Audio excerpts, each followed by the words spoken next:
सभी लोगों का स्वागत है फ्रेंड। मैं राजेश शर्मा आप लोगों का स्वागत करता हूं एंड अनअकैडमी के ऑनलाइन प्लेटफॉर्म पर। तो लेट्स क्रैक इट फ्रेंड। और आज हम लोग बात करेंगे वाटर पॉल्यूशन के बारे में। और वाटर पॉल्यूशन के बारे में बात करेंगे फ्रेंड, जल प्रदूषण के बारे में। और जैसे कि क्लासेस अभी लाइव नहीं चल पा रही है, बट ये सारी चीज़ें आपके पढ़ाई में व्यवधान उत्पन्न न हो, इसके कारण ये सब सारी क्लासेस आपको दी जा रही है। तो सबसे पहले फ्रेंड मैं आपको बता दूं कि अनअकैडमी जो कॉम्बैट प्रोग्राम है, आई थिंक आप लोग सब लोग पार्टिसिपेट कर रहे हैं। बिल्कुल पार्टिसिपेट करें, बेहतरीन मौका है अपने अपने आप को सेल्फ इवैल्यूएट करने के लिए। नेशन वाइड आपका इसमें रैंकिंग होगा, आप अपना मूल्यांकन कर सकते हैं। तो इसको बिल्कुल आप लोग करें, इसमें आकर्षक प्राइज वगैरह आप जीत सकते हैं फ्रेंड। और जब भी लॉग इन करें, इनरोल करें, तो मेरे कोड का इस्तेमाल करें। मेरा कोड RKS10 है, ठीक है फ्रेंड। और अनअकैडमी में इंडिया का बेस्ट ऑनलाइन प्लेटफॉर्म है, स्पेक्टेकुलर प्लेटफॉर्म है, अनपैरेलल प्लेटफॉर्म है। बिल्कुल ज्वाइन करें फ्रेंड, इसमें कोई डाउट नहीं है। इंडिया का बेस्ट ऑनलाइन प्लेटफॉर्म है जिसमें आप प्रीलिम्स के लिए, मेंस के लिए इंटीग्रेटेड अप्रोच से आप सिविल सर्विसेज की प्रिपरेशन कर सकते हैं। बेस्ट एजुकेटर मिलेंगे आपको, इनोवेटिव आइडियाज़ है, कंटेंट के मामले में काफ़ी अच्छा है। तो दो तरह के कोर्सेज चल रहे हैं फ्रेंड। एक तो आपका यहाँ पर प्लस का कोर्स है और एक आइकॉनिक कोर्स है। दोनों में से किसी में ले सकते हैं, बट आइकॉनिक कोर्स बेस्ट है क्योंकि इसमें स्टडी के साथ साथ आपको प्रॉपर गाइडेंस भी दी जाती है। ज्वाइन करने पर आपको देखो डेली लाइव क्लासेस मिलेंगे, यहाँ पर स्ट्रक्चर्ड कोर्स मिलेगा, लाइव टेस्ट क्विज प्रोग्राम होगा, अनलिमिटेड एक्सेस कर सकते हो। तो ये सब बेनिफिट हैं। सबसे पहले अनअकैडमी ऐप को आप लोग डाउनलोड कर लो फ्रेंड। और मेरा नाम राजेश कुमार शर्मा है, काफ़ी लंबे समय से IAS एस्पिरेंट्स को गाइड कर रहा हूँ। काफ़ी लोगों का सिलेक्शन हुआ है फ्रेंड, तो आप भी शामिल हो सकते हैं। और जितने इंडिया के बेस्ट एजुकेटर, आपके टॉप एजुकेटर हैं फ्रेंड, तो सब आपको अनअकैडमी के ऑनलाइन प्लेटफॉर्म पर मिलेंगे और आप जिनसे स्टडी ले सकते हैं। इतने सारे कोर्सेज आपके चल रहे हैं फ्रेंड यहाँ पर।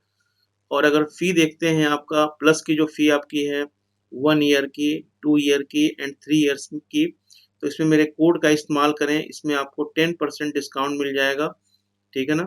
जैसे 1 ईयर का आपका 44,550 है जिसको आप EMI में पे कर सकते हैं। 2 ईयर के लिए EMI केवल 2700 है और 3 ईयर के लिए केवल आपका 2250 पर मंथ है। तो बिल्कुल ज्वाइन करें। और इसमें जैसे आइकॉनिक भी आपका है फ्रेंड, तो आइकॉनिक में आप देख सकते हैं कि आइकॉनिक के अंतर्गत आपका 1 ईयर का 69,500 है, बट इसमें कंसेशन मिल जाएगा आपको 62,550 है। इसमें आप EMI से भी आप पे कर सकते हैं। तो बिल्कुल ज्वाइन करें। और ऑप्शनल भी आपके लिए, ऑप्शनल बहुत ज़्यादा इम्पोर्टेंट है, जिससे आपके रैंकिंग पे असर पड़ता है फ्रेंड। तो ऑप्शनल के लिए भी 1 ईयर, 2 ईयर और 3 ईयर का ऑप्शन है, जिसमें इसमें भी आपको डिस्काउंट मिल जाएगा। और ऑप्शनल आपको बेहतरीन तरीके से तैयार करना है, बेस्ट फैकल्टी आपको मिलेंगे। इतने सारे ऑप्शनल यहाँ पर, जो भी आपका ऑप्शनल है। और मेरे कोड को इस्तेमाल करने से आपको क्या बेनिफिट मिलेगा फ्रेंड, तो प्रॉपर गाइडेंस है, काउंसलिंग है, कैसे पढ़ना है, क्या पढ़ना है, नोट्स है। इस तरह से एक पूरा आपको अच्छे तरीके से पूरा हेल्प करूँगा कि कैसे करना है, क्या करना है, और सिविल सर्विसेज आप बिल्कुल क्वालिफ़ाई कर सकते हैं। ठीक है फ्रेंड? तो हम लोग बात करते हैं, आज हम लोग वाटर पॉल्यूशन के बारे में बात करेंगे फ्रेंड। तो बिल्कुल पहले सारी चीज़ें इसको हम लोगों ने कर लिया था आगे।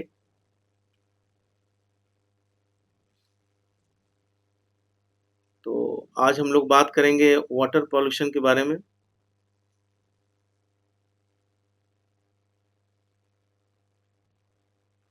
और ये इम्पोर्टेंट चैप्टर है आपका पॉल्यूशन के अंतर्गत, और इस पर विशेष रूप से आपको ध्यान देने की ज़रूरत है। तो जो भी इम्पोर्टेंट चीज़ें हैं, तो जल प्रदूषण के बारे में बात करेंगे फ्रेंड इसमें। तो जल प्रदूषण, वाटर पॉल्यूशन जो आपका है, इस पे जल प्रदूषण से क्या समझते हैं, जल प्रदूषण का क्या मतलब है।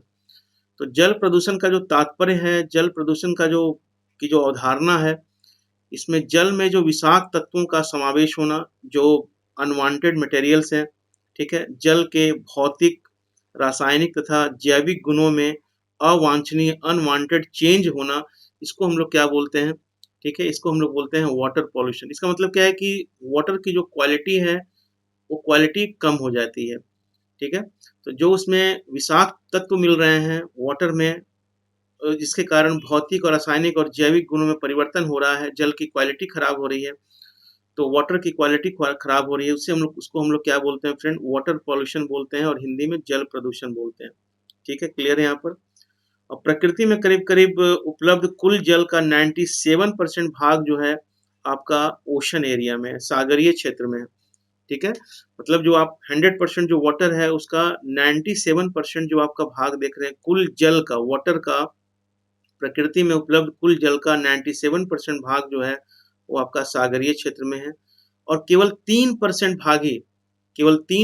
भाग ही स्थलीय या महाद्वीपीय भागों पर है। आप देख सकते हैं, ठीक है ना? तो 97% भाग जो आपका है वो आपका सागरीय क्षेत्र में है फ्रेंड, और केवल 3% जो भाग आपका है वो क्या है, स्थलीय या आपका महाद्वीपीय भागों पर है, कॉन्टिनेंटल भागों पर है। इस तरह जल का जो डिस्ट्रीब्यूशन है, जल का जो वितरण है वो बहुत ही ज़्यादा असमान है और 3% ही जल क्या है वो आपका स्वच्छ जल के रूप में है। ठीक है ना? तो 3% जल ही क्या है, वो स्वच्छ जल के रूप में है। अगर हम लोग वाटर पॉल्यूशन को देखते हैं, बिल्कुल अच्छे तरीके से देखेंगे, इसके क्या कारण क्या-क्या होते हैं, इसका इफ़ेक्ट क्या होता है फ्रेंड और इसका सॉल्यूशन क्या होता है। तो खूब अच्छे तरीके से देखेंगे। देखो वाटर पॉल्यूशन जो आपका होता है फ्रेंड, ये आपका एक नेचुरल फिनोमिना है। ठीक है? वाटर पॉल्यूशन जो आपका है एक नेचुरल फिनोमिना है। Water pollution caused by human behaviour, मानव के कारण, ठीक है, ह्यूमन बीइंग के कारण, मानव व्यवहार का जो लाइफस्टाइल है उसका जो, उसके कारण जो है जल प्रदूषण होता है। सीवेज की समस्या होती है फ्रेंड, सीवेज के कारण वाटर पॉल्यूशन होता है। इंडस्ट्रियल वेस्ट, जो उद्योग क्षेत्र से, जो औद्योगिक क्षेत्र है, फैक्ट्री वगैरह है, वहाँ से जो वेस्ट निकलते हैं उसके कारण होता है। जो प्राइवेट वेस्ट होता है उससे आपका प्रभाव पड़ता है, वाटर पॉल्यूशन होता है। माइनिंग के कारण, खनन कार्य होता है, माइनिंग के कारण भी आपका वाटर पॉल्यूशन है। ऑयल लीकेज है, ऑयल लीकेज अगर हो रहा है, जैसे शिप वगैरह है, शिप जब उससे भी प्रभाव पड़ता है फ्रेंड। ऑयल लीकेज हो रहा है, कहीं पर आप ऑयल का परिवहन कर रहे हैं, वहाँ से अगर ऑयल लीकेज कर रहा है उसका इम्पैक्ट होता है। अगर डंपिंग कर रहे हैं, कचड़े का डंपिंग कर रहे हैं, वेस्ट का डंपिंग कर रहे हैं, उसके कारण होता है। फॉसिल्स फ्यूल होता है, जो जैविक ईंधन है, उसके कारण वाटर पॉल्यूशन आपका होता है। ठीक है ना? इंक्रीजिंग मीट कंजम्पशन वगैरह है, इसके कारण होता है। केमिकल फर्टिलाइजर यूज़ कर रहे हैं, जो एग्रीकल्चर सेक्टर में जो केमिकल फर्टिलाइजर यूज़ करते हैं उसके कारण वाटर पॉल्यूशन होता है। पेस्टिसाइड होता है, पेस्टिसाइड अगर इस्तेमाल कर रहे हैं, कीटनाशक अगर कर रहे हैं एग्रीकल्चर फील्ड में, उसके कारण वाटर पॉल्यूशन होता है। ठीक है ना? लीक ऑफ सीवर लाइन है, जो सीवर लाइन जो होता है, पाइप वगैरह है, अगर उससे लीक हो रहा है तो वाटर पॉल्यूशन आपका हो रहा है। रेडियो एक्टिव गार्बेज है, जो रेडियो एक्टिव एलिमेंट जो उसका जो वेस्ट होता है उसके कारण वाटर पॉल्यूशन हो रहा है। लीकेज ऑफ लैंडफिल्स है, जहाँ पर कचरा का जमाव कर रहे हैं, ठीक है, उसके कारण होता है। अर्बन डेवलपमेंट होता है, अगर नगरीय विकास हो रहा है, अगर नगरों का विकास कर रहे हैं तो साथ में क्या होता है, जल प्रदूषण भी होगा। पॉपुलेशन ग्रोथ होगा, जनसंख्या की वृद्धि हो रही है तो उसका प्रभाव पड़ता है वाटर पॉल्यूशन पे। एनिमल का वेस्ट है, जो जानवर वगैरह है वो मर जाते हैं, तो उनका जो आपका है या उनका जो वेस्ट वगैरह होता है। अंडरग्राउंड वाटर, अंडरग्राउंड वो स्टोर लीकेज जो आपका स्टोरेज लीक होता है उसके कारण होता है। एयरप्लेन फ्यूल ड्रॉप्स होता है उसके कारण। तो आपने देखा कि कितने सारे रीजन हैं वाटर पॉल्यूशन के। ठीक है ना? एक तो आपका सबसे पहले देखा आपने क्या कि नेचुरल फिनोमिना है, ह्यूमन बिहेवियर का इसमें इम्पोर्टेंट रोल होता है, सीवेज है, इंडस्ट्रियल वेस्ट है, प्राइवेट वेस्ट है, माइनिंग के कारण हो रहा है, ऑयल लीकेज हो रहा है, डंपिंग हो रहा है, फॉसिल्स फ्यूल के कारण हो रहा है, इंक्रीजिंग मीट कंजम्पशन है, केमिकल फर्टिलाइजर है, पेस्टिसाइड का इस्तेमाल कर रहे हैं, अगर सीवर लाइन अगर लीकेज है उसका इम्पैक्ट होता है, रेडियो एक्टिव गार्बेज है, लीकेज ऑफ लैंडफिल है, अर्बन डेवलपमेंट है, पॉपुलेशन ग्रोथ है, एनिमल वेस्ट है, अंडरग्राउंड स्टोरेज लीक है, एयरप्लेन फ्यूल ड्रॉप है। तो ये सब के कारण क्या हो रहा है, ये जल प्रदूषण हो रहा है। तो इसके अंतर्गत क्या हो रहा है कि वाटर का जो डिफिनेशन मैंने क्या बताया कि जो वाटर है उसका जो भौतिक है, रासायनिक है और जो उसका गुण है, क्वालिटी अगर मतलब उसका खराब हो रहा है तो क्या हो जाएगा, वाटर पॉल्यूशन हो जाएगा। ठीक है ना? इसका इफेक्ट क्या होता है फ्रेंड, अगर हम लोगों ने इतना तो हम लोगों ने देखा है यहाँ पर, इसके कारण क्या-क्या हैं, ये कारण को देखा और बहुत सारे डिटेल में देखा आपने, बहुत सारे अगर आपको इसमें प्रश्न बहुत सारे पूछे जाते हैं इसमें पॉल्यूशन में। आमतौर पर लोग इस पे ध्यान नहीं देते हैं, लेकिन इसमें बहुत इम्पोर्टेंट है। आज के डेट में एनवायरनमेंट सबसे इम्पोर्टेंट टॉपिक है फ्रेंड। तो हर तरफ, चाहे प्रीलिम्स का हो, मेंस का हो, हर जगह एनवायरनमेंट की बात की जा रही है। तो ये बहुत इम्पोर्टेंट सेगमेंट है और इसमें मैं करंट भी आपको कराऊंगा, ठीक है। ये 2021 का ये पूरा ये 2021 प्री के लिए क्लासेस की जा रही हैं, तो बिल्कुल परेशान नहीं होना है। इसमें मैं आपको पूरा करंट भी कराऊंगा, पूरे 1 ईयर का जो भी डेवलपमेंट आपका हुआ है एनवायरनमेंट एंड इकोलॉजी के संदर्भ में, तो सारी चीज़ों को कराऊंगा, ठीक है ना। इस समय-समय पे मैं इसको बिल्कुल लेके आऊँगा। अब इसका क्या होता है फ्रेंड, इसका इफ़ेक्ट अगर देखा जाएगा तो क्या होता है, मानव के ऊपर इफ़ेक्ट है, इफ़ेक्ट्स ऑन ह्यूमन है, ठीक है। हम लोग के ऊपर इफ़ेक्ट होता है, इफ़ेक्ट्स ऑन एनिमल्स, एनिमल्स के ऊपर इफ़ेक्ट हो रहा है, इफ़ेक्ट्स ऑन प्लांट्स, ठीक है। प्लांट्स के ऊपर इसका इफ़ेक्ट्स होता है, पौधे के ऊपर इसका इफ़ेक्ट्स होता है, उसका पौधे जो हैं वो खत्म होने लगते हैं। Effects on water animal and plant, जो मैरीन इकोसिस्टम है, जो आपका वाटर इकोसिस्टम है, वो उस पर प्रभाव पड़ता है। फूड चेन जो है वो डिसरप्ट होता है, फूड चेन जो है वो डिसरप्ट होता है। बहुत सारी बीमारियां, जितनी मैक्सिमम बीमारियां जो हैं वाटर पॉल्यूशन के कारण होता है। यूट्रोफिकेशन होता है, ऑक्सीजन की कमी हो जाती है फ्रेंड, ठीक है। और पूरे इकोसिस्टम को ये प्रभावित करता है। तो ये बहुत, एयर पॉल्यूशन के बाद सबसे ज़्यादा इम्पोर्टेंट जो आपका है, एयर पॉल्यूशन के बाद सबसे ज़्यादा जो आपका इम्पोर्टेंट है फ्रेंड, तो ये आपका वाटर पॉल्यूशन है, ठीक है ना।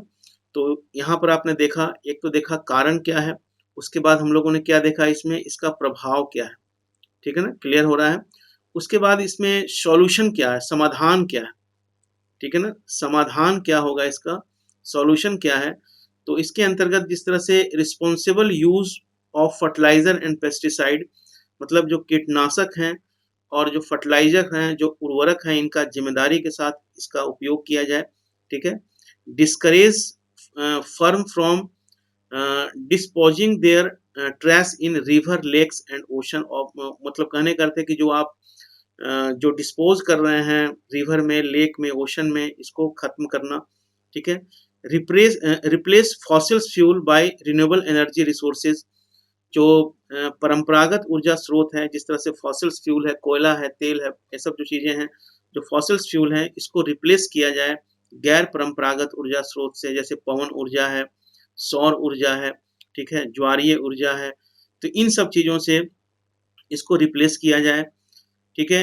Minimise storm water run off, ठीक है, स्टॉर्म वाटर रन ऑफ जो है उसको मिनिमाइज किया जाए फ्रेंड। रिड्यूस मीट कंजम्पशन, इसका कंजम्पशन कम किया जाए। Support other country to improve their technology, technology वगैरह किया जाए। कन्विंस पीपुल, मतलब और लोगों को, इसमें सभी लोगों को कन्विंस किया जाए। मतलब कहने का अर्थ है कि अगर मान लिया कि ये जो कारण है, अगर समाधान क्या होगा, तो समाधान क्या होगा, जितने भी ये कारण देख रहे हैं, ये सारे कारण का अगर आप जस्ट अपोजिट कर देंगे, ये जितने कारण हैं, ये कारण को क्या करेंगे आप, जस्ट इसका मतलब जैसे सीवेज है, सीवेज को ठीक करना, इंडस्ट्रियल वेस्ट है उसको कम करना, माइनिंग को समाधान, मतलब कहने करते हैं जितने भी कारण हैं, ये कारण को अगर आप इसका समाधान कर देंगे तो क्या हो जाएगा, सॉल्यूशन हो जाएगा। तो इस तरीके से हम लोगों ने क्या देखा कि जल प्रदूषण के क्या कारण हैं, क्या प्रभाव है और क्या इसका समाधान है, ठीक है ना। अब हम लोग देखते हैं फ्रेंड कि कुछ इंपॉर्टेंट इंफॉर्मेशन है, जैसे आपका कुल जल का 1% से भी कम जो जल है वो पेय योग्य है, मतलब उसको ड्रिंक करते हैं आप, ठीक है। तो कुल जल का 1% से भी कम जल पेय योग्य है। और जल प्रदूषण जो आपका है, ये आपका प्राकृतिक एवं मानवीय दोनों कारणों से उत्पन्न होते हैं, ठीक है ना, मतलब नेचुरल भी है और आपका ह्यूमन बिहेवियर से भी होता है। जैसे आकस्मिक वर्षा, अम्ल वर्षा, वायु, ठीक है, तूफान, ज्वालामुखी विस्फोट, मृदा का क्षरण होना, सूखा जैसे प्राकृतिक कारण अपने प्रभाव में आने वाले जल को क्या करते हैं, प्रदूषित कर देते हैं। लेकिन जल प्रदूषण की समस्या भी मुख्यतः क्या है, मानव जनित ही है। जिस तरह से आपने देखा वायु प्रदूषण की समस्या, वायु प्रदूषण की समस्या में ज़्यादा महत्वपूर्ण जो भूमिका है वो मानव की है, उसी तरह से जल प्रदूषण की समस्या जो है, जल वाटर पॉल्यूशन की समस्या में भी मानव की अहम भूमिका है, ठीक है ना।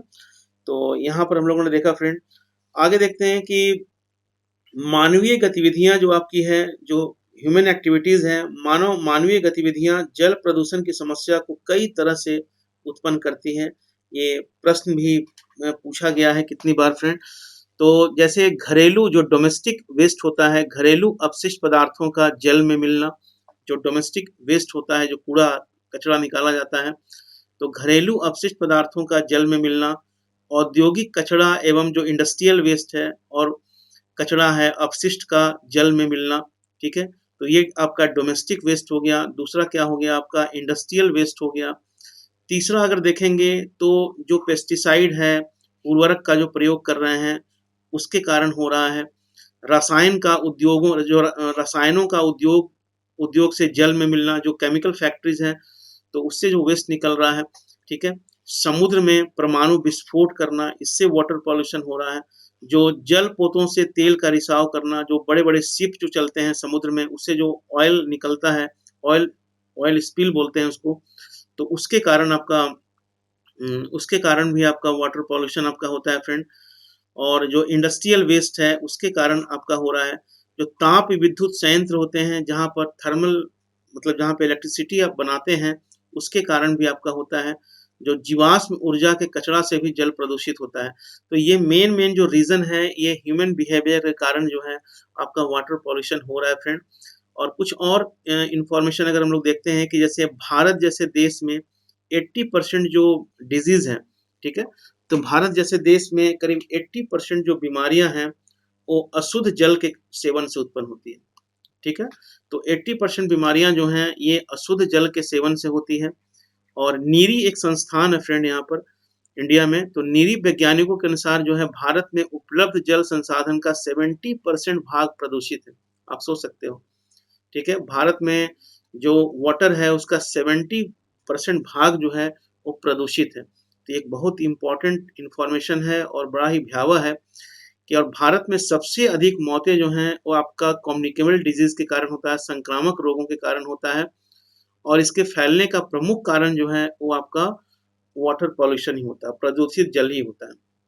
तो ये सब इम्पोर्टेंट इन्फॉर्मेशन है, इसको आप नोट कर सकते हैं फ्रेंड।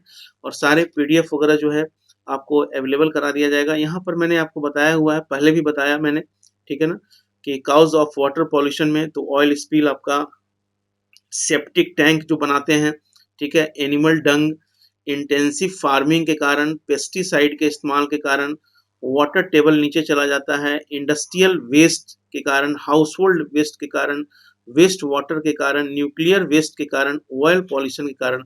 तो ये तो मैंने आपको पहले ही बता दिया फ्रेंड, ठीक है। अब यहाँ पर इसका सॉल्यूशन अगर देखा जाए तो आपका सॉल्यूशन में देखा जाएगा, पहले भी देखा था, थोड़ा सा अलग तरीके से देखा जाए। जैसे आपका प्रिवेंट ग्राउंड वाटर, आपका कंटेमिनेशन बोलते हैं इसको, ठीक है। मतलब ग्राउंड वाटर को बेहतर करना, ठीक है। Reduce non point run off, ठीक है ना। तो दो तरह का आपका पॉल्यूशन होता है फ्रेंड। एक तो आपका पॉइंट वाटर पॉल्यूशन होता है और एक नॉन पॉइंट वाटर पॉल्यूशन होता है, जिसको मैं आगे बताऊंगा। तो यहाँ पर क्या है, मतलब कुल मिलाकर जो पॉइंट वाटर पॉल्यूशन होता है उसका पता चलता है कि कहाँ से पॉल्यूशन हो रहा है। नॉन पॉइंट पॉल्यूशन का मतलब क्या होता है, ये पता ही नहीं चलता है कहाँ से हो रहा है। तो क्या कारण है, तो नॉन पॉइंट जो रन ऑफ होता है उसको है सो देखना, पहचानना, खत्म करना। और जो वेस्ट वाटर है उसको रीयूज करना, रिसाइकिल करना, ठीक है। और इसको इरिगेशन में डालना, इसको सिंचाई के लिए डालना। और find substitute for toxic pollutant, जो जहरीले, जो मतलब जो रीजन है, ठीक है, जो टॉक्सिक चीजें हैं उसके सब्स्टिट्यूट का इस्तेमाल करना, ठीक है। जैसे मान लिया कि कोई पेस्टिसाइड है, कोई अगर फर्टिलाइजर है, तो इसके अगर उसके कारण अगर पॉल्यूशन हो रहा है तो उसको पहचानना और उसको खत्म करना। Work with nature to treat sewage का ट्रीटमेंट करना, ठीक है। और practice four R's for resources, मतलब refuse, reduce and recycle and reuse, ठीक है ना। तो ये जो चीजें आपका है, रिफ्यूज, ठीक है, reduce and recycle and reuse, इसका इस्तेमाल करना। रिड्यूस रिसोर्स वेस्ट, ठीक है ना, जो रिसोर्स वेस्ट है उसको कम करना। रिड्यूस एयर पॉल्यूशन का भी इम्पैक्ट पड़ता है वाटर पॉल्यूशन में। रिड्यूस पॉवर्टी, गरीबी कम करना। Reduce birth rate, population growth rate को कम करना। ये सब चीज़ें हैं। उसके बाद है कि जिस तरह से fertilise your garden and yard plants with manure compost instead of commercial inorganic fertiliser. Inorganic fertiliser मतलब करने का अर्थ क्या है कि फर्टिलाइजर वगैरह का सही इस्तेमाल करना और सही फर्टिलाइजर का इस्तेमाल करना। Minimise your use of pesticide, pesticide जो कीटनाशक यूज करते हैं एग्रीकल्चर फील्ड में उसको कम करना। ठीक है। नेवर अप्लाई फर्टिलाइजर और pesticide near a body of water, ये ध्यान रखना कि जहां पर वाटर बॉडी है वहां पर फर्टिलाइजर के अगल बगल में इस्तेमाल नहीं करना। ठीक है। ऑर्गेनिक फूड का इस्तेमाल करना। ठीक है। कंपोस्ट योर फूड वेस्ट, जो फूड वेस्ट हो रहा है उसका कंपोस्ट बना, खाद बनाना। ठीक है। वाटर फ्रेशनर्स इन टॉयलेट, टॉयलेट वगैरह में वाटर फ्रेशनर का इस्तेमाल करना। Do not flush unwanted medicine down the toilet, toilet में जो अनवांटेड जो मेडिसिन वगैरह है उसको फ्लश नहीं करना। Do not pour pesticide, paints, solvents, oil, antifreeze, other products containing harmful chemical down the drain on to the ground. तो इन जो खतरनाक जो पेस्टिसाइड हैं, जो पेंट्स हैं, जो सॉल्वेंट हैं, जो ऑयल है, इन सब चीज़ों को मतलब वाटर बॉडी से दूर रखना। ठीक है फ्रेंड। तो ये चीज़ें जो हैं ये काफ़ी इम्पोर्टेंट है। अब यहाँ पर हम लोग बात करेंगे फ्रेंड कि जल की जो गुणवत्ता है, जो वाटर जो क्वालिटी है, तो जल की गुणवत्ता को कम करने वाले तत्वों को जल प्रदूषक बोलते हैं। ठीक है। वाटर पॉल्यूटेंट बोलते हैं और इनको कई आधार पर वर्गीकृत करते हैं। जैसे हम लोगों ने पहले भी देखा, जैसे औद्योगिक प्रदूषक हो गए जो इंडस्ट्री से किस तरह का पॉल्यूशन होता है। तो औद्योगिक जो वेस्ट वाटर है, जो रसायन का इस्तेमाल किया जाता है इंडस्ट्री में, तो उस वो है सो वाटर बॉडी में मिलता है फ्रेंड। ठीक है। तो ये सब तो पढ़ ही लिया है, लेकिन फिर से एक बार कृषि जात प्रदूषक जो हो गए मतलब एग्रीकल्चर में जैसे फर्टिलाइजर है, ठीक है, कवकनाशी है। नगरीय प्रदूषक में मनुष्य एवं जानवरों के मृत शरीरों से उत्पन्न फॉस्फेट तथा नाइट्रेट आयन वगैरह। ठीक है। प्राकृतिक प्रदूषक आपका ज्वालामुखी राख है, धूल है। ठीक है। इसका भी वाटर पॉल्यूशन पे बुरा असर पड़ता है फ्रेंड। तो देखो यहाँ पर जो आपका फ्रेंड आपका है कि जिस तरह से ये जो आपका है ये फैक्ट्री से, यहाँ पर फैक्ट्री से ये जो पॉल्यूशन, ये जो जो वेस्ट निकल रहा है तो ये वाटर बॉडी में मिल रहा है फ्रेंड। जो यहाँ से जो निकल रहा है तो ये वाटर बॉडी में मिल रहा है, तो ये क्या हो गया, ये आपका पॉइंट, ये प्रश्न पूछा भी गया है। ठीक है ना, ये पॉइंट सोर्सेज हो गया, मतलब पता हो रहा है कि कहाँ से पॉल्यूशन हो रहा है। ठीक है ना। कुछ क्या होता है नॉन पॉइंट होता है, क्या होता है नॉन पॉइंट सोर्स से पता नहीं चलता है कि कहाँ से हो रहा है। जैसे इसमें आपका घर से, रूरल होम, ठीक है ना, जैसे क्रॉप लैंड, एग्रीकल्चरल लैंड से आपका अगर हो रहा है, ये सब नॉन पॉइंट आपका है। एनिमल फीड लोड जो आपका है, एनिमल फीड लोड है, उसका इम्पैक्ट होता है फ्रेंड। ठीक है। जो सिटी स्ट्रीट वगैरह है इसका इम्पैक्ट वगैरह होता है। जो सब अर्बन डेवलपमेंट हो रहा है, जो जो वाशरमैन जो धोबी होते हैं, जो कपड़ा धोते हैं, उसका जल जो है वाटर बॉडी में, मतलब उससे जो वो नदियों में, तालाबों में कपड़े धोते हैं तो उससे आपका पॉल्यूशन होता है। तो ये सब क्या होता है जिसका सोर्स पता नहीं हो, क्या बोलेंगे नॉन पॉइंट सोर्सेज। इसका सोर्स पता हो उसको क्या बोलेंगे पॉइंट सोर्स। ये प्रश्न पूछा गया है। ठीक है ना, तो इसको अच्छे तरीके से ध्यान दीजिएगा। ये आपका मैप में दिखाया गया है नॉन पॉइंट सोर्सेज। ठीक है ना, और यहाँ पर आपका दिखाया गया है क्या है ये आपका पॉइंट सोर्सेज। क्लियर है। अब देखेंगे फ्रेंड भौतिक तथा रासायनिक गुणों के आधार पर अगर देखा जाएगा तो भौतिक प्रदूषक में जैसे आपका रंग है, गंदलापन है, अवसाद है, ज्वालामुखी है, इसका प्रभाव पड़ता है। रासायनिक प्रदूषक में जैसे आपका क्लोराइड का मिलना, सल्फाइड का मिलना, कार्बोनेट का मिलना, अमोनिकल नाइट्रोजन वगैरह ये सब चीज़ों का मिलने, इससे क्या होता है। ठीक है। उसके बाद के जो प्रदूषकों हैं उनको कुछ जैसे डिग्रेडेबल होता है, मतलब जो समय पर खत्म हो जाता है, कुछ नॉन डिग्रेडेबल होता है फ्रेंड। ठीक है। तो दो भागों में इसके जल के प्रदूषकों को एक डिग्रेडेबल में विभाजित किया गया है और दूसरा क्या है आपका नॉन डिग्रेडेबल है। ठीक है। दो भागों में इसको बांटा गया है। जल प्रदूषण के जो क्षेत्र आपका अगर देखा जाएगा तो जल प्रदूषण के जो क्षेत्र हैं, एक आपका नदी एवं सतही जल प्रदूषण है। ठीक है, मतलब जो नदियों में और सतह पर जो जल प्रदूषण हो रहा है। अंडरग्राउंड वाटर वाटर पॉल्यूशन हो रहा है, जो भूमि के अंदर जो अंडरग्राउंड वाटर जो है उसमें जल प्रदूषण हो रहा है। समुद्र जल प्रदूषण हो रहा है, मैरिन जो आपका है उसका वाटर उसमें पॉल्यूशन हो रहा है। तो ये तीन क्षेत्र मुख्य रूप से आपका हो गया फ्रेंड। इसको ध्यान दे सकते हैं। आपका 3 क्षेत्र जो आपका एरिया अफेक्टेड जो आपका है, एक तो आपका रिवर हो गया और आपका सरफेस वाटर हो गया, ठीक है ना। दूसरा आपका क्या हो गया फ्रेंड, अंडरग्राउंड वाटर हो गया, अंडरग्राउंड वाटर हो गया, अंडरग्राउंड वाटर ये प्रभावित हो रहा है। और दूसरा जो आपका है आपका ओशन, ठीक है ना, ओशन वाटर जो है ये भी आपका प्रभावित हो रहा है।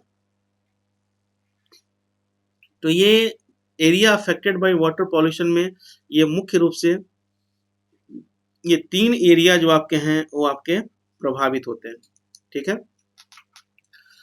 देखते हैं फ्रेंड, आपका सबसे पहले है जैसे जलाशय है, जलाशय एवं नदी जल प्रदूषण का कारण जो है ये उद्योगों के कचरों, रासायनिक उर्वरक, इसके कारण नदी नालों एवं नगरीय अपशिष्टों आदि के कारण नदी एवं जलाशयों में मिलना, ठीक है।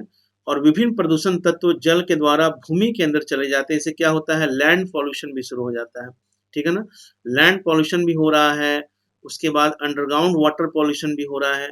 तो जब जलाशय और नदी अगर प्रदूषित हो रही है, उसमें इंडस्ट्री से जो वेस्ट मिल रहा है, जो केमिकल है, उर्वरक फैक्ट्री वगैरह है, इन सब चीज़ों से जो नगरीय अपशिष्ट है, अर्बन वेस्ट है, तो ये नदी जलाशय में मिलते हैं। और इसके द्वारा क्या होता है, ये आपका अंडरग्राउंड वाटर को भी क्या करते हैं, खराब करते हैं फ्रेंड। और ये लैंड डिग्रेडेशन भी, आपका जो भूमि है उसको हम लोग आगे देखेंगे अलग से कि उसका भी पॉल्यूशन आपका प्रभावित होता है, ठीक है ना। अगर देखा जाए फ्रेंड आपका तो जल प्रदूषण में जो आपका सीवेज ट्रीटमेंट जो प्लांट है, इससे करीब करीब 54% इसका प्रभाव होता है वाटर पॉल्यूशन में। इंडस्ट्री से करीब करीब आपका 39% आपका होता है फ्रेंड, ठीक है। और उसके बाद फिर अगर देखा जाएगा एनिमल फार्म वगैरह से करीब करीब 5% आपका होता है। और एग्रो बेस्ड इंडस्ट्री से करीब करीब आपका 2% होता है। तो आप इस तरह से देख सकते हैं कि सीवेज ट्रीटमेंट प्लांट से वो सबसे ज़्यादा वाटर पॉल्यूशन हो रहा है। उसके बाद फिर आपका इंडस्ट्री से आपका हो रहा है फ्रेंड। उसके बाद फिर आपका एनिमल फार्म वगैरह से हो रहा है। और फिर आपका एग्रो बेस्ड इंडस्ट्री से हो रहा है। तो ये पूरा वाटर पॉल्यूशन को ये ज़्यादा प्रभावित करता है। और भी आपके हैं कि जिस तरह से अम्ल वर्षा है, एसिड रेन है, आपने पढ़ा होगा कॉन्सेप्ट, मैंने खुद भी पढ़ाया है जलवायु परिवर्तन में, क्लाइमेटिक चेंज में एसिड रेन।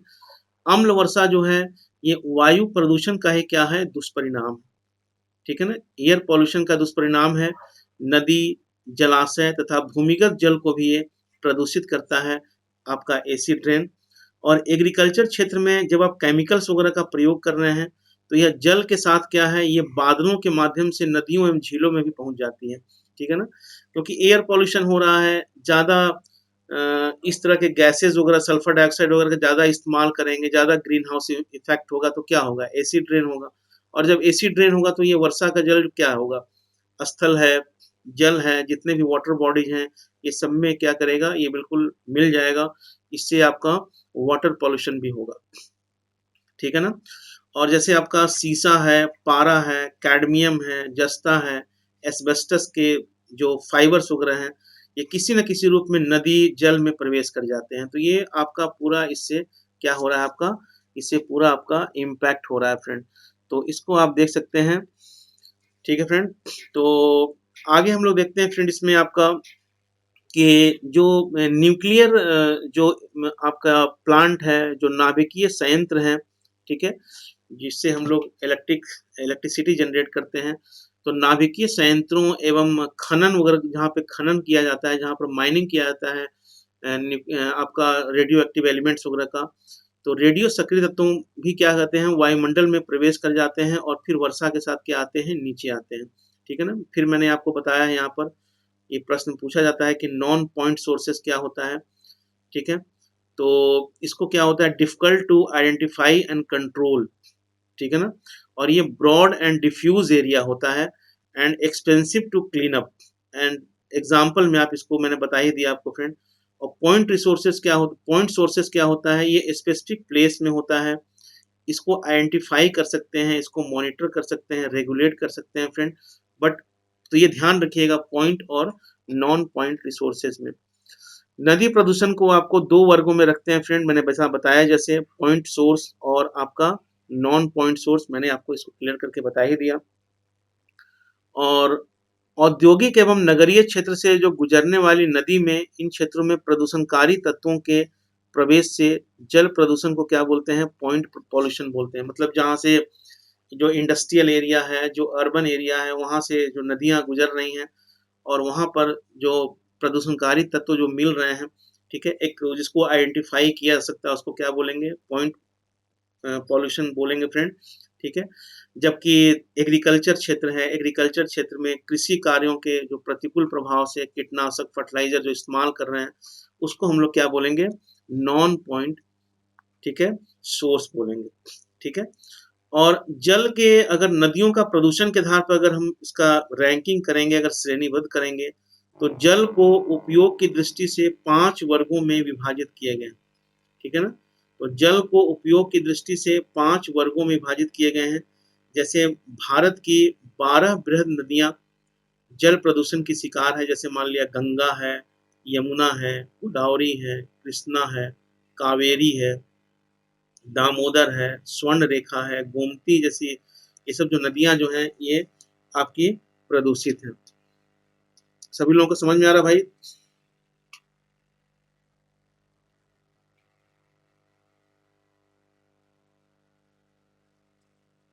तो इस तरीके से इसको देख सकते हैं। और जैसे गंगा है तो गंगा रिवर है, यमुना नदियों के प्रदूषण को नियंत्रण करने के लिए 1985 से गंगा एक्शन प्लान चलाया गया, गंगा कार्य योजना चलाया गया। 1993 में यमुना कार्य योजना चलाया गया, Ganga action plan, Yamuna action plan, नदियों को स्वच्छ करने के लिए, ठीक है?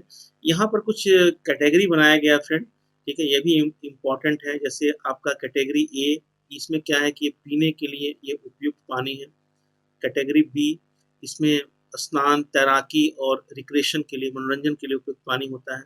कैटेगरी सी है, ये पारंपरिक उपचार के बाद पीने योग्य पानी होती है, ठीक है? कैटेगरी डी आपका है, ये वन्य जीव वाइल्ड लाइफ मछलियों के लिए उपयुक्त पानी है।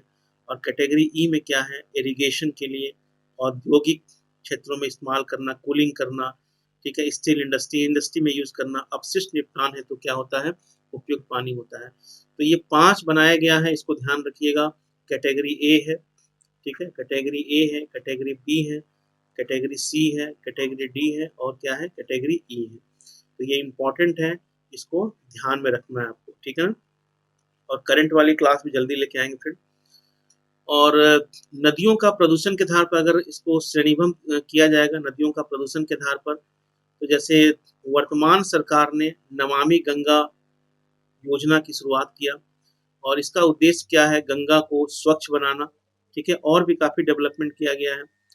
और यूएसए की जो सुपीरियर झील का जल जो है एस्बेस्टस के कारण अत्यंत प्रदूषित हो गया है, इससे कैंसर जैसी बीमारियां उत्पन्न हो रही है फ्रेंड, ये भी एक इन्फॉर्मेशन है, ठीक है ना? और समुद्री जल के प्रदूषण की भी समस्याएं बढ़ रही हैं, जो आपका एक सेकंड।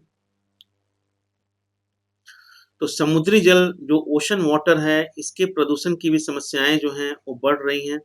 और समुद्री जल के प्रदूषण के कारणों में प्रमुख है जो समुद्र तट पर स्थित नगरों का कचरा, ठीक है?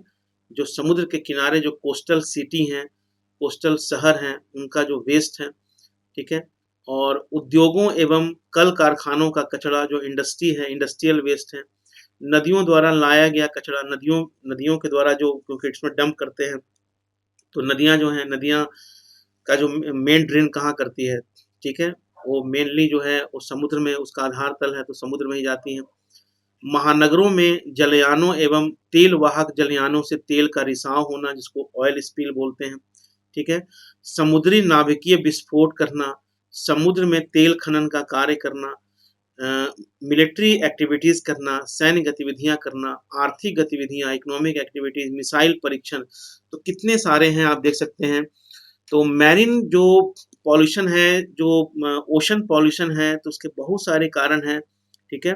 जिसमें आपका मेनली जो कोस्टल एरिया है वहाँ से जो कचरा डंप हो रहा है, जो इंडस्ट्री है वहाँ से डंप हो रहा है, नदियाँ जो बहा कर लेके आती हैं वेस्ट को, जिसको समुद्र में मिलाती हैं, जो महानगरों में जलयान है, तेल वाहक जलयान से तेल का विकास हो रहा है, ठीक है? महासागर होगा फ्रेंड यहाँ पर, ठीक है ना? यहाँ पर आपका महासागरों होगा। महासागरों में जो जलयान है और तेल वाहक जो जलयान, उससे जो ऑयल स्पिल हो रहा है, जो समुद्र में जो नाभिकीय विस्फोट वगैरह किया जाता है, न्यूक्लियर टेस्ट वगैरह किया जाता है, उसका प्रभाव पड़ता है।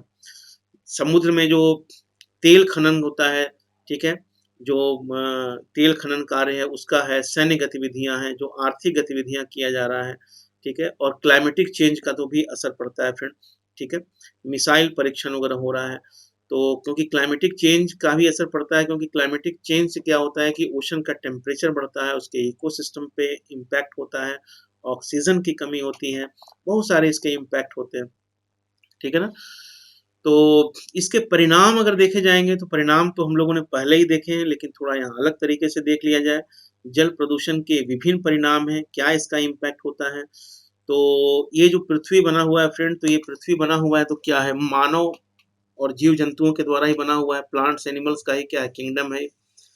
तो मानव एवं जीव जंतुओं के सामने क्या है, ड्रिंकिंग वाटर की समस्या उत्पन्न हो जाएगी, पेयजल की समस्या उत्पन्न होती है।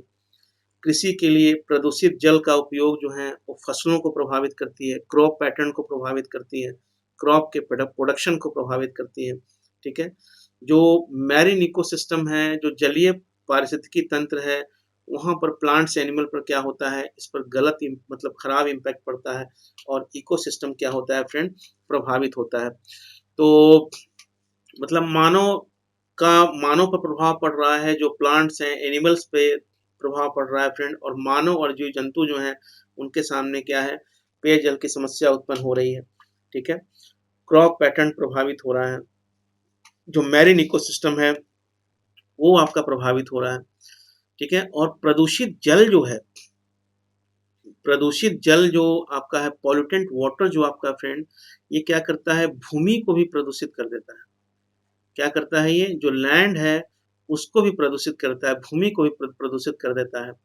मानव में जो संक्रामक बीमारियां हैं वो काफी ज्यादा बढ़ जाती है, ठीक है। जो संक्रामक बीमारियां हैं उसका प्रभाव बढ़ जाता है, और कुल मिलाकर जैव विविधता जो बायोडायवर्सिटी है उसमें ह्रास का संकट उत्पन्न हो जाता है। जैव विविधता में क्या हो जाता है, ह्रास का संकट उत्पन्न हो जाता है, बायोडायवर्सिटी खराब होने लगता है, इकोसिस्टम खराब होने लगता है। और विश्व के समुद्री मार्ग में जल प्रदूषण के कारण जो फिशिंग जो है, ठीक है, फिशिंग पर भी क्या होता है, विपरीत प्रभाव पड़ता है, ठीक है। तो ये सब रीजन है फ्रेंड। और एक आपका इम्पोर्टेंट है जो पूछा जाता है फ्रेंड, आपका आर्सेनिक पॉल्यूशन, ठीक है ना। तो आर्सेनिक पॉल्यूशन नेक्स्ट क्लास में फिर से मैं इसको रिवाइज कर दूंगा एक बार, ठीक है, क्योंकि ये क्लास कल क्लास नहीं होगी फ्रेंड, और फिर मंडे को क्लास होगी। तो आज ये 3 नंबर की जो क्लास है पॉल्यूशन की, तो आज ये क्लास हो जाएगी, फिर एक दिन मंडे को लूँगा, फिर आपका ट्यूसडे को लूँगा। तो ये पोर्शन आपका पूरा कंप्लीट हो जाएगा। उसके बाद फिर मैं आपको 3 दिन कराऊँगा, जितने भी अंतर्राष्ट्रीय स्तर के जो कानून बने हुए हैं, संगठन बने हुए हैं, जो प्रोटोकॉल है, उसके बारे में 3 क्लास लूँगा। तो पूरा अंतर्राष्ट्रीय इंटरनेशनल जितना भी आपका ऑर्गेनाइजेशन है पर्यावरण से संबंधित, तो सारा कंप्लीट करा दूंगा। जितने प्रोटोकॉल है, मॉन्ट्रियल प्रोटोकॉल, और भी बहुत सारे जो समझौते हैं, उन सारे चीज़ों पर हम लोग बात करेंगे पॉल्यूशन कंप्लीट करने के बाद, जो मेरे ख्याल से वेडनेसडे, थर्सडे और फ्राइडे को करेंगे। और उसके बाद फिर हम लोग करेंगे फ्रेंड कि इंडिया में जो कानून बनाए गए हैं, भारत में जो पर्यावरण संरक्षण के जो कानून बनाए गए हैं, जो पॉलिसियां बनाई गई हैं, उन सब चीज़ों पर हम लोग डिस्कस करेंगे। उस पर मैंने 2 क्लास रखा हुआ है, तो इससे आपका ये पूरा कंप्लीट हो जाएगा, और इसमें क्वेश्चन पूछे जाते हैं। उसके बाद फिर कुछ मैं नए टॉपिक को जो मैंने आज तक इन्वायरमेंट में नहीं पढ़ाया है, तो उसमें मैं आपको जैसे आपका पर्यावरणीय प्रभाव आकलन है, उसको मैं कराऊंगा, ठीक है। पर्यावरणीय प्रभाव आकलन है, उसको पढ़ाऊंगा। उसके बाद ग्रीन इकोनॉमी क्या है, ग्रीन इकोनॉमी को कराऊंगा, ठीक है। सस्टेनेबल डेवलपमेंट है, उससे भी क्वेश्चन पूछा जाता है, सस्टेनेबल डेवलपमेंट कराऊंगा। और उसके बाद फिर आपका फ्रेंड होता है कि गैर परंपरागत जो ऊर्जा संसाधन है, ठीक है, तो उसके बारे में आपके पूरी तरह से हम लोग डिस्कस करेंगे। और फिर आपका एमसीक्यू वगैरह जो है वो आपका रेगुलर बेसिस पे एमसीक्यू आपका चलता रहेगा फ्रेंड, ठीक है ना। तो आज इसको फ्रेंड इसको यहीं तक रखते हैं, और कल फिर मैं आपकी मेरी मुलाकात होगी, कल आपसे कल नहीं, कल तो संडे है, मंडे को मुलाकात होगी, जिसमें हम लोग आर्सेनिक पॉल्यूशन वगैरह पर, ठीक है ना, आर्सेनिक पॉल्यूशन पे बात करेंगे। इसके बारे में बहुत ज़्यादा इम्पोर्टेंट है, ये पूरा स्टेट वाइज बताएंगे आपका हम कि आर्सेनिक पॉल्यूशन में कहाँ-कहाँ, क्या-क्या चीज़ें हैं और इससे क्वेश्चन काफ़ी पूछा गया है फ्रेंड, तो इसको पूरा बताएँगे। जल प्रदूषण को रोकने के क्या उपाय हैं, इसके बारे में बात करेंगे। तो इन सारी चीज़ों पर है सो हम लोग है सो नमामि गंगे कार्यक्रम जो है, इसके बारे में बात करेंगे। बीओडी क्या होता है? बीओडी से भी क्वेश्चन पूछा गया है फ्रेंड। तो ये सारी चीज़ें करके फिर हम लोग आगे जो आपका पॉल्यूशन के और भी जो प्रकार हैं, उन सब चीज़ों पर हम लोग चर्चा करेंगे। ठीक है फ्रेंड? तो अभी यहीं तक करते हैं और इसमें आपका मेरे कोड का इस्तेमाल करें, RK10 मेरा कोड है और एडमिशन वगैरह लेते रहे फ्रेंड। और प्लस का भी कोर्स है और आइकॉनिक कोर्स है, दोनों में से किसी में ले सकते हैं, बट आइकॉनिक बेस्ट है। और जब भी लो तो कम से कम लंबे समय तक का लो, अगर फर्स्ट ईयर वगैरह में हो तो 3 साल का लो, ठीक है? अगर मान लिया कि आप जब भी लो तो कम से कम 2 साल का एडमिशन लो। और ईएमआई ऑप्शन भी है, पार्ट पेमेंट भी कर सकते हो, क्रेडिट कार्ड से भी कर सकते हो। मेरे कोड का इस्तेमाल करो, आपको बेहतर गाइडेंस प्रोवाइड करूँगा फ्रेंड। सारे नोट्स वगैरह कैसे पढ़ना है, क्या अप्रोच होना चाहिए और सब आपको बताऊँगा। ठीक है फ्रेंड? तो बिल्कुल okay, bye, see you, all the best and take care friend.